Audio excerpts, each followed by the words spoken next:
Hello प्यारे विद्यार्थियों, कैसे हैं आप।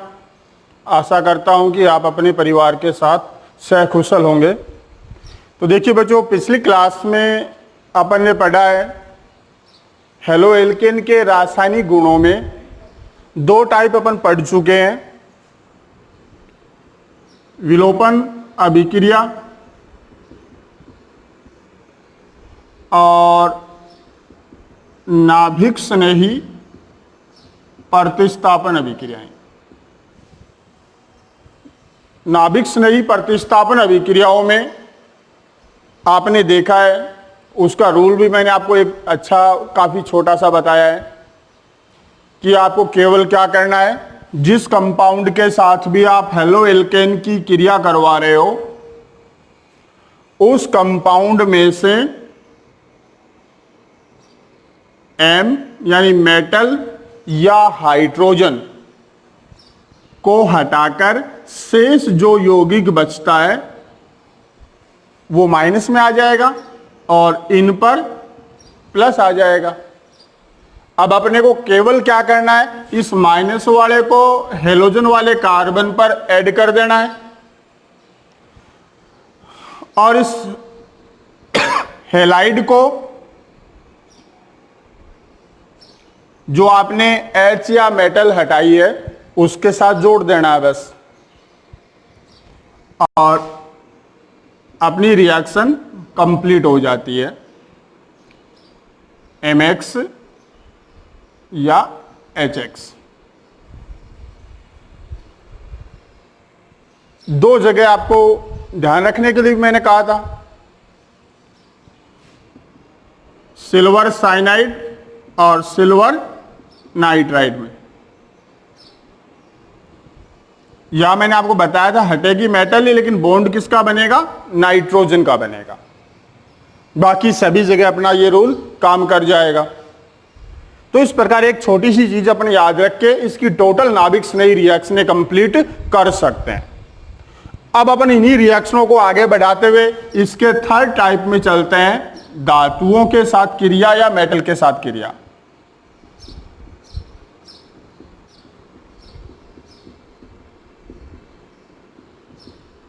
और इसका जो चौथा टाइप अपने को दिया हुआ है अपचयन अभिक्रिया। ये चार टाइप की रासायनिक क्रियाएं या रासायनिक गुण हैं अपने पास।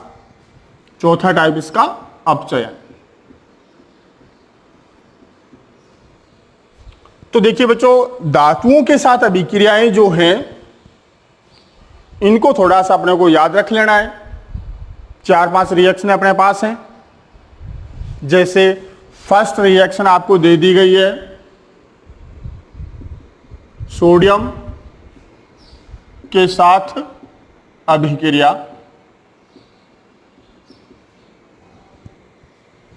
तो सोडियम के साथ जो अभिक्रिया है इसके अंदर आपको करना क्या है कि एल्किल हैलाइड जो है इसकी रिएक्शन आप डाई सोडियम के साथ करवाओगे। इसके 2 मोल अपन लेंगे और शुष्क ईथर में ये रिएक्शन करवाएंगे। मोस्टली मेटल की रिएक्शन अपन शुष्क ईथर में करवाते हैं। तो यहां देखिए बच्चों, करना क्या अपने को, ये दोनों हेलोजन परमाणु किसके साथ चले जाएंगे, सोडियम के साथ चले जाएंगे और अपने को दुगुने कार्बन यानी डबल कार्बन वाला एल्केन हाइड्रोकार्बन प्राप्त हो जाएगा। इसी रिएक्शन को वुड्स अभिक्रिया कहा जाता है। डेफिनेशन की बात करें तो अपन बता सकते हैं कि एल्किल हैलाइड की क्रिया शुष्क ईथर में उपस्थित डाइसोडियम के साथ करवाने पर एल्केन हाइड्रोकार्बन का निर्माण होता है और इसे वुड्स अभिक्रिया कहते हैं। इस रिएक्शन का यूज नंबर ऑफ कार्बन की संख्या बढ़ाने के लिए भी किया जाता है। एक इस टाइप का क्वेश्चन अपने से पूछा जाएगा कम कार्बन से अधिक कार्बन वाला कंपाउंड बनाना या अधिक कार्बन वाले से कम कार्बन वाला कंपाउंड बनाना। जो एमीन और एल्कोहल यानी 11वें और 13वें चैप्टर में अपन पढ़ेंगे, वहां कार्बन की संख्या बढ़ाने के लिए वुड्स रिएक्शन यूज की जाती है। वुड्स के अलावा और भी है अपने पास, एल्किल साइनाइड वाली साइनाइड की क्रियाएं, जैसे कि सिल्वर साइनाइड में तो क्या आ जाएगा, नाइट्राइल आ जाएगा। पोटेशियम साइनाइड की क्रिया करवा सकते हैं कार्बन बढ़ाने के लिए, या फिर ग्रीनियर अभिकर्मक की क्रिया करवा सकते हैं। अगर कार्बन डबल करने हैं तो वुड्स रिएक्शन करवा सकते हैं। तो यहां से देखिए बच्चों, एक तो अपने ये काम आ रही है कहां पे, कार्बन की संख्या डबल करने के लिए इस रिएक्शन का यूज किया जा सकता है।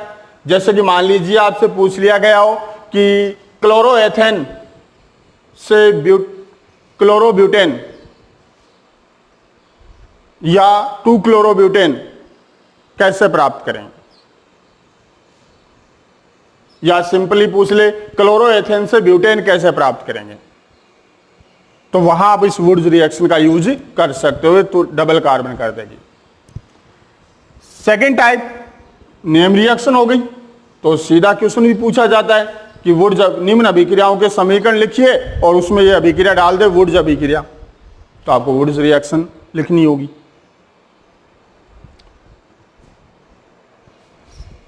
यहां देखिए शुष्क ईथर का जो इंपोर्टेंस है वो क्या है, क्योंकि शुष्क ईथर जो है एक कार्बनिक विलायक है। यहां जो एल्केन हाइड्रोकार्बन बनेगा इसे ये घोलने का काम करेगा, plus sodium halide NaCl, NaBr, NaI, तो ये क्या एक आयनिक कंपाउंड है जो इसके अंदर विलय होंगे नहीं, इसलिए इनका ये क्या कर देगा, अवक्षेपण कर देगा, मतलब उस विलयन से बाहर निकाल देगा। और जैसे ये विलयन से बाहर निकलेगा, अवक्षेपण इसका होगा, तो ले-सातेलिय नियम अकॉर्डिंग इसकी मात्रा बढ़ाने के लिए रिएक्शन आगे की तरफ चलेगी। तो कुल मिलाकर अपन कह सकते हैं कि यहां शुष्क ईथर का जो इंपोर्टेंस है वो क्या है, बनने वाले प्रोडक्ट या उत्पाद की लब्धि यानी कि उसकी मात्रा बढ़ाने के लिए ये काम करता है। कैसे काम करता है वो आपको मैंने बता दिया है कि ये बनने वाले सोडियम हैलाइड का अवक्षेपण करके और इस रिएक्शन को अग्र दिशा में अग्रसर होने के लिए प्रेरित करता है। तो इस रिएक्शन में शुष्क ईथर का इंपोर्टेंस या काम ये हो गया। तीसरी चीज अपने से पूछी जा चौथी चीज अपने से पूछी जा सकती है। देखिए, अगर मैं ये एल्किल हैलाइड दो अलग अलग प्रकार के ले लूं, मोस्टली इस रिएक्शन में अपन ने क्या किया है, दोनों हेलोजन को किसके साथ ले गए, सोडियम के साथ ले गए। जो दो आर कंपाउंड बचे अपने पास, इनको अपन ने क्या कर दिया, आपस में जोड़ लिया है। ठीक है, ये मोस्टली प्रतिस्थापन तरीके से रिएक्शन होती है। तो अगर मैं दो अलग अलग प्रकार के एल्किल हैलाइड लूं, जैसे एक तो मैंने ले लिया CH3Cl ले लिया, एक मैंने ले लिया CH3CH2Cl और डाइसोडियम शुष्क ईथर, तो इस कंडीशन में आपके पास बनने वाले प्रोडक्ट की जो संख्या है वो मोस्टली 3 प्रकार के हो सकते हैं। सेम एल्किल हैलाइड होने पर आपके पास एक ही प्रकार का एल्केन हाइड्रोकार्बन मिलेगा आपको। जैसे अगर मैं यहां क्लोरोमेथेन की रिएक्शन डाइसोडियम से करवाऊं, तो इस कंडीशन में मेरे को सिर्फ जो एल्केन हाइड्रोकार्बन मिलना है वो एक ही टाइप का मिलना है, यानी एथेन मेरे को प्राप्त होगा। लेकिन मैं अगर इस कंडीशन में आता हूं तो उस समय देखिए बच्चों, अपने पास जो प्रोडक्ट बनने के चांसेज हैं, एथेन बन सकता है,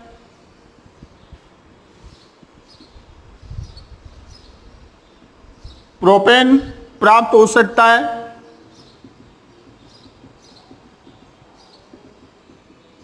और ब्यूटेन प्राप्त हो सकता है। तो ये तीनों टाइप के जो मैंने प्रोडक्ट बनाए हैं वो किस तरीके से बनाए हैं, एक बार मैंने इसकी वुड्स रिएक्शन की है, केवल इसको छोड़ दिया मैंने।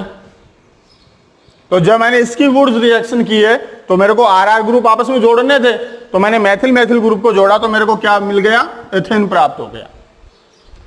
नेक्स्ट टाइम मैंने क्या किया है, इन दोनों को जोड़ा आपस में, जैसे अपन यहां जोड़ रहे थे, तो 3 कार्बन वाला मेरे को प्रोपेन मिल गया। थर्ड टाइम मैंने क्या किया है, इसको छोड़कर इसकी वुड्स, अकेले की वुड्स करवाई है, तो 2 का यानी कि डबल कार्बन यानी ब्यूटेन मेरे को प्राप्त हो गया है। अब देखिए यहां कई बच्चे कंफ्यूज हो सकते हैं कि मैंने इसी को 2 कैसे मान लिया। तो देखिए बच्चों, रिएक्शन के अंदर 1 मोल का मतलब है कि मेथिल क्लोराइड की जो मात्रा यहां पे है वो कितनी है, अवोगाद्रो संख्या के बराबर 1 मोल में 6.02 इंटू 10 की पावर 23 इसके मॉलिक्यूलर है। तो उस मिक्सर के अंदर जहां अपन ये रिएक्शन करवा रहे हैं, तो इसका मतलब यहां बच्चों ये है कि मेथिल क्लोराइड के इतने अणु हैं, एथिल क्लोराइड के भी ही इतने अणु हैं, डाइसोडियम के इसके डबल अणु हैं, और वो सारे यहां घूम रहे हैं। तो वहां पॉसिबिलिटी है कि ये 2 अणु डाइसोडियम के संपर्क में आ जाएं, उस समय इनकी वुड्स रिएक्शन हो जाएगी। वहां यह भी पॉसिबिलिटी है कि ये 2 अणु यहां आ जाएं, तो ये वाला उत्पाद बनने के चांसेस है। और पॉसिबिलिटी ये भी है कि एक अणु इसका और एक अणु इसका डाइसोडियम के साथ रिएक्ट कर लें, तो उस समय पॉसिबिलिटी प्रोपेन की है। तो कहने का मतलब ये हुआ कि अगर 2 अलग अलग एल्किल हैलाइड की क्रिया आप शुष्क ईथर में डाइसोडियम के साथ करवा रहे हो, उस कंडीशन में आपको 3 प्रकार के प्रोडक्ट प्राप्त होंगे। और अगर आप एक ही प्रकार का एल्किल हैलाइड लेकर वुड्स रिएक्शन करवाते हो तो आपको एक ही प्रकार का प्रोडक्ट प्राप्त होगा। तो यहां देखिए बच्चों, 4 टाइप के क्वेश्चन आपके पास बन रहे हैं। कार्बन डबल करने को लेके क्वेश्चन पूछ सकते हैं, तो अपन वुड्स रिएक्शन यूज करेंगे। डायरेक्टली नेम रिएक्शन के दौरान वुड्स अभिक्रिया पूछी जा सकती है, तो भी अपन ये समीकरण यूज करेंगे। तीसरा, यहां से वुड्स रिएक्शन में शुष्क ईथर का इंपॉर्टेंस पूछा जा सकता है, चांसेस कम है वैसे, लेकिन पूछा जा सकता है, तो अपन इसका इंपॉर्टेंस बता देंगे। चौथे टाइप में आपसे पूछ सकते हैं कि भिन्न भिन्न एल्किल हैलाइड की डाइसोडियम से क्रिया करवाने पर बनने वाले उत्पाद लिखिए, या 2 के नाम दे देगा, मेथिल क्लोराइड और एथिल क्लोराइड की डाइसोडियम से क्रिया में बनने वाले उत्पादों के नाम बताओ, या कितने उत्पाद बनेंगे, तो आप उस समय इनके नाम लिखोगे। तो ये 4 टाइप के क्वेश्चन आपके यहां से वुड्स रिएक्शन से बनते हैं। तो मेरे ख्याल से वुड्स रिएक्शन आपकी कंप्लीट हो चुकी है, आपके क्लियर हो गई है, और इसको अच्छे से पढ़ना। नेक्स्ट अपन रिएक्शन में चलते हैं।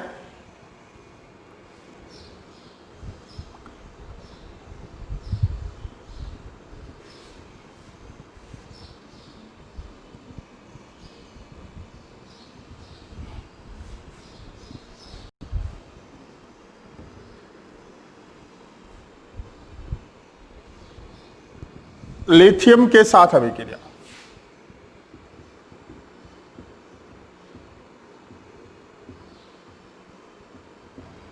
तो देखिए बच्चों, सेम रिएक्शन है। एल्किल हैलाइड की क्रिया अगर आप लिथियम के साथ करवा रहे हो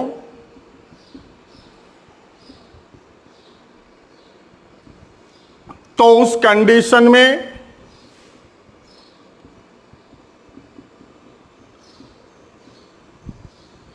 एल्किल लिथियम आपको प्राप्त होगा।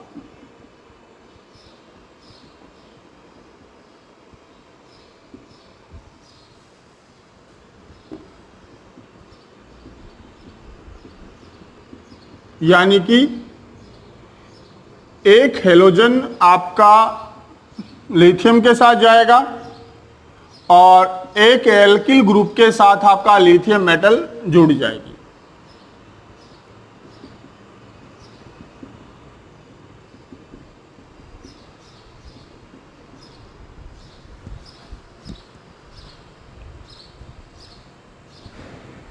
एक्चुअल में ये रिएक्शन भी जो वुड्स रिएक्शन उसी तरीके से हो रही है। फिर दोनों में डिफरेंस क्या है? ऐसा क्या हुआ कि वहां आपका एल्केन बना और यहां एक आपको एल्किल लिथियम यौगिक मिला। तो देखिए बच्चों, इसका रीजन ये है कि वुड्स रिएक्शन में भी एक स्टेप के अंदर ऐसा बनता है, आर सोडियम और NaX, लेकिन जैसे ही उसका दूसरा मोल आता है और इसमें आयनिक प्रॉपर्टी होने की वजह से ये कंपाउंड वहां से ब्रेक हो जाता है और दूसरा हैलोजन भी सोडियम के साथ चला जाता है और एल्किल ग्रुप आपस में जुड़ जाते हैं। यहां क्या है, लिथियम की प्रॉपर्टी में आपने 11th में पढ़ा है, जब आप एस ब्लॉक के एलिमेंट्स पढ़ते हो तो वहां लिथियम का एक असंगत व्यवहार आपने पढ़ा है और वहां अपन बताते हैं कि S1 वर्ग के सभी मेटल आयनिक कंपाउंड बनाते हैं, लेकिन लिथियम अपने छोटे आकार के कारण सहसंयोजी कंपाउंड बनाता है। मतलब इसके कंपाउंड में सहसंयोजी लक्षण ज्यादा होता है और सहसंयोजी लक्षण होने की वजह से ये शुष्क ईथर में इसकी विलेयता बढ़ जाती है और ये यहां से ब्रेक नहीं हो पाता है और इसलिए मतलब ये भी काफी ज्यादा स्टेबल यौगिक बन के रह जाता है। यहां भी पॉसिबिलिटी है कि कई बार ये टूट भी जाता है, यहां भी एल्केन बनता है, लेकिन जो मेजर प्रोडक्ट है वो अपने पास क्या बनता है, एल्किल लिथियम। तो ये ध्यान रखने वाली चीज है कि वुड्स रिएक्शन और लिथियम एल्किल हैलाइड की रिएक्शन दोनों सेम ही है, लेकिन थोड़ा सा जो प्रोडक्ट डिफरेंस आ रहा है वो इसके सहसंयोजी प्रॉपर्टीज की वजह से आता है। तो देखिए, एक रिएक्शन के बारे में आप जितना ज्यादा पढ़ोगे कि ऐसा क्यों हुआ, सेम ही वर्ग का सोडियम एल्केन बना रहा है और इसी वर्ग का लिथियम एल्किल लिथियम यौगिक बना रहा है, तो उनके बारे में जितना ज्यादा डिस्कस करोगे तो वो आपके उतने ही अच्छे से दिमाग में व्यवस्थित रहेगी और लंबे समय तक आप उसे भूलोगे नहीं। तो इसीलिए मैंने आपको इसकी ये कहानी बताई है, तो आप इस पर थोड़ा सा विशेष ध्यान देंगे ताकि कहीं आप गलती न कर दो। नेक्स्ट रिएक्शन अपने पास आती है जिंक के साथ अभिक्रिया। सेम अभिक्रिया ये वाली है, फर्क इतना होगा कि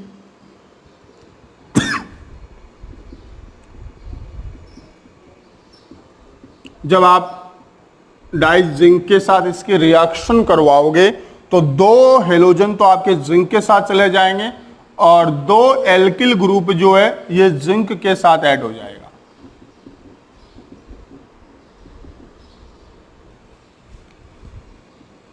डाई एथिल जिंक, इसे फ्रैंकलैंड अभिकर्मक भी कहते हैं।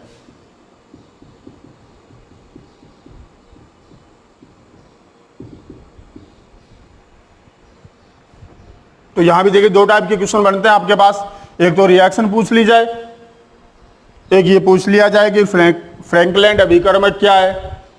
तो डाईएल्किल जिंक जो है, डाईएथिल जिंक जो है, ये क्या है, फ्रैंकलैंड अभिकर्मक कहलाता है। रिएक्शन का तरीका वही है। क्योंकि यहाँ भी जिंक में भी क्या है, सहसंयोजी प्रॉपर्टी बढ़ रही है, इसलिए ये भी ज़्यादा ब्रेक नहीं होता है। वैसे तो ये बहुत ज़्यादा स्टेबल नहीं है, टूट जाते हैं, लेकिन काफ़ी हद तक ये स्टेबल है, इनको रिएक्शन से बाहर निकाला जा सकता है। ठीक है, तो सहसंयोजी प्रॉपर्टी क्यों बढ़ी है ये भी आप जानते हो, क्योंकि अपन बाएं से दाएं जाने पर विद्युत ऋणात्मकता का मान बढ़ता है, और जिंक अपन जानते हैं कि डी ब्लॉक के लास्ट में यानी पी ब्लॉक के जस्ट पहले ही है, तो यहां इसकी विद्युत ऋणता अपने वर्ग या अपने आवर्त के अन्य मेटल की अपेक्षा, जो पीछे रह गए उनकी अपेक्षा इसकी विद्युत ऋणात्मकता ज्यादा है, मतलब सहसंयोजी बॉन्ड बनाने की क्षमता अधिक होगी। तो इस वजह से ये कंपाउंड भी काफी हद तक स्टेबल है और रिएक्शन के अंदर बनता है, जल्दी टूटता नहीं है। मतलब नेक्स्ट रिएक्शन अपने पास आती है मैग्नीशियम के साथ अभिक्रिया। सेम रिएक्शन है ये वाली, थोड़ा सा डिफरेंस है बस। यहां पर क्या करेंगे, जैसे ही आपने एल्किल हैलाइड की क्रिया मैग्नीशियम के साथ करवाई तो एल्किल मैग्नीशियम हैलाइड बन जाएगा, और इसे ग्रिग्नार या ग्रिन्यार अभिकर्मक भी कहते हैं।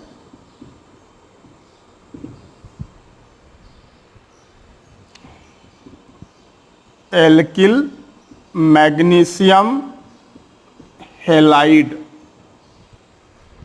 या ग्रिन्यार अभिकर्मक, इसकी भी काफी रिएक्शन अपन पढ़ेंगे आगे, ये कैसे काम करता है वो जब इनकी रिएक्शन आएंगी तब मैं आपको समझाऊंगा। तो यहां अपने को क्या करना है, मैग्नीशियम को कार्बन हेलोजन बॉन्ड के बीच में लेके आ जाना है। ये भी सेम वही वुड्स रिएक्शन, ये वाली रिएक्शन इसी तरीके से कंप्लीट हो रही है कि क्योंकि इसमें तो क्या लिथियम की एक ही वैलेंसी है, इसलिए एल्किल के साथ संतुष्ट हो जाती है।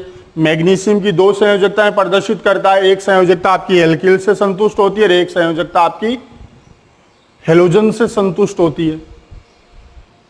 ठीक है, इसके बाद अपने पास कितनी रिएक्शन हो गई, अपने पास वुड्स हो गई, लिथियम वाली हो गई 2, जिंक के साथ 3, मैग्नीशियम के साथ 4, और 5वीं रिएक्शन अपने पास आती है लेड सोडियम मिश्र धातु के साथ अभिक्रिया। मेटल में ये 5 रिएक्शन अपने पास हैं, तो 5वीं रिएक्शन अपने पास आ रही है लेड सोडियम मिश्र धातु के साथ अभिक्रिया।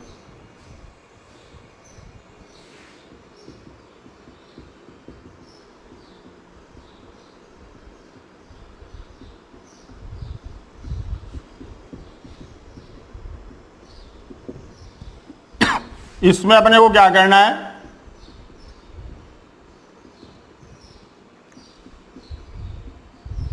लेड सोडियम मिश्र धातु के साथ जब अपन क्लोरोएथेन की जैसे रिएक्शन करवा रहे हैं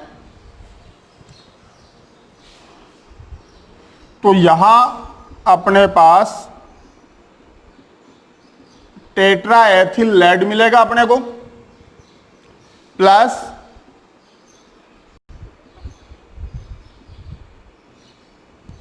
लेड मेटल अलग हो जाएगी, और एक अपने पास NaCl बन जाएगा। तो यहां ये जो टेट्राएथिल लेड है इसका यूज जो है पेट्रोल में अवस्फोटन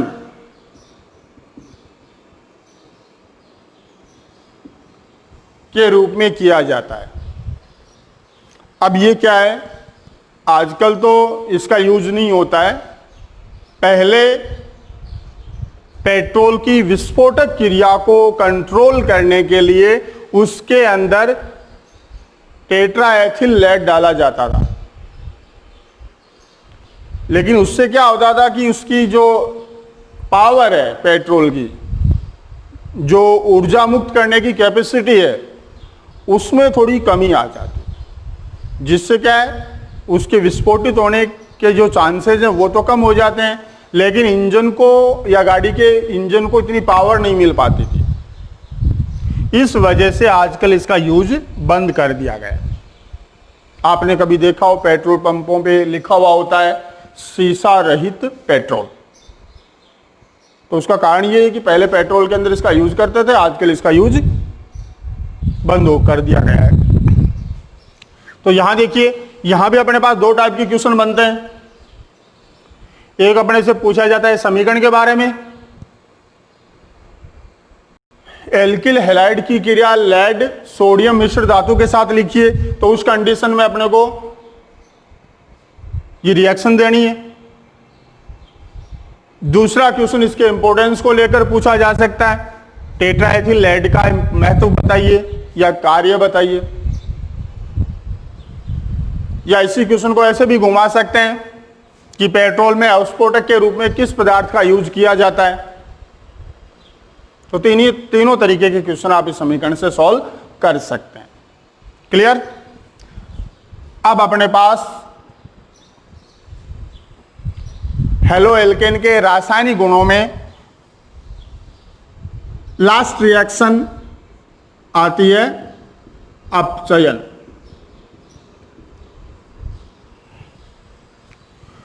अपचयन रिएक्शन पढ़ाने से पहले मैं आपको एक बात बताना चाहता हूं कि ये तो अपन सभी जानते हैं कि अपचयन और ऑक्सीकरण दोनों एक दूसरे के अपोजिट है ना। तो देखिए बच्चों, अगर मैं अपचयन और ऑक्सीकरण को किसी ऋणायन के बेस पर भी आप बता सकते हो, पढ़ा आपने छोटी क्लासों में, ऋणायन का जुड़ना ऑक्सीकरण, ऋणायन का हटना अपचयन। ऑक्सीजन के बेस पर भी बता सकते हैं अपन इसी को कि ऑक्सीजन का जुड़ना ऑक्सीकरण और ऑक्सीजन का हटना अपचयन। तो मैं यहां एक आपको एक स्टेप लिख देता हूं। जैसे बच्चों मीथेन हाइड्रोकार्बन है, इसका अगर मैं ऑक्सीकरण करूं तो मेरे को क्या प्राप्त होगा? मेथेनॉल। या मैं इसमें हेलोजन भी ऐड कर सकता हूं हेलाइड के रूप में, तो भी ऑक्सीकरण हो जाएगा। ठीक है, लेकिन मैं यहां ऑक्सीजन के बेस पर बताना चाह रहा हूं क्योंकि ये आप लोगों के दिमाग में थोड़ा जल्दी आ जाएगा। अगर मैं इसका और ऑक्सीकरण करूं तो मेरे पास क्या आ सकता है? हाइड्रोजन का हटना भी ऑक्सीकरण ही है, तो यहां से मैं 2 हाइड्रोजन रिमूव कर दूं तो HC डबल बॉन्ड OH। यहां देखिए मैंने ऑक्सीजन ऐड नहीं किया है, सिर्फ मैंने इसकी 2 हाइड्रोजन कम कर दिए हैं, तो ये भी ऑक्सीकरण ही है। ये अपन ऑक्सीकरण स्टेप टू स्टेप चल रहे हैं। अगर मैं इसका और ऑक्सीकरण करूं तो मैं यहां एक ऑक्सीजन और ऐड कर सकता हूं।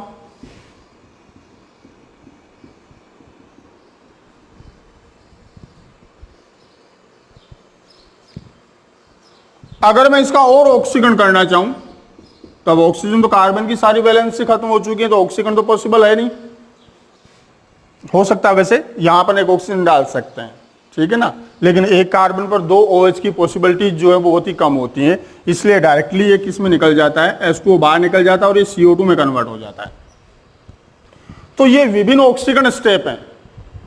अगर आप इसका ऑक्सीकरण करोगे तो सबसे पहले इसमें कन्वर्ट होगा, बाद में इसमें जाएगा, और ऑक्सीकरण बढ़ाते जाओगे इसमें। ये वाला ऑक्सीकरण अपने को कभी कभार देखने को मिलेगा। ऑक्सीकरण स्टेप अपने अमल तक के ज्यादा चलने वाले हैं। और इन्हीं का मैं अगर उल्टा कर दूं तो क्या हो रहा है? अपचयन हो रहा है। समझ गए बात को? तो इसका अगर आप अपचयन करोगे तो सबसे पहले किसमें आएगा? इसमें आएगा। और बड़ा अपचयन करोगे तो इसमें आएगा। इसका अगर मैं अपचयन करूं तो इसके पास और ऑप्शन ही नहीं है, ये इसी में आएगा अपचयित होकर। इसी प्रकार अगर मैं एल्किल हैलाइड का अपचयन करूं, ऋणायन हटा दूं इसका और इसकी जगह H जोड़ दूं,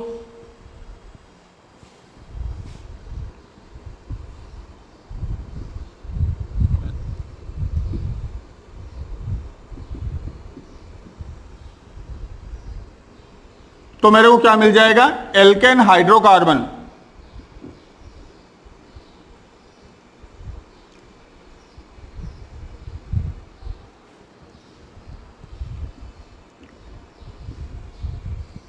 ठीक है। अब देखिए बात ही आती कि अपचयन कर रहे हैं, तो अपचयन के लिए अपने पास बहुत सारे अपचायक होते हैं जिनका यूज करके अपन अपचयन कर सकते हैं। जैसे जिंक और HCl है, इसका यूज कर सकते हो। C2H5OH एथेनॉल सोडियम का यूज कर सकते हो। लिथियम एल्यूमिनियम हाइड्राइड का यूज कर सकते हो। सोडियम बोरोन हाइड्राइड का यूज कर सकते हो।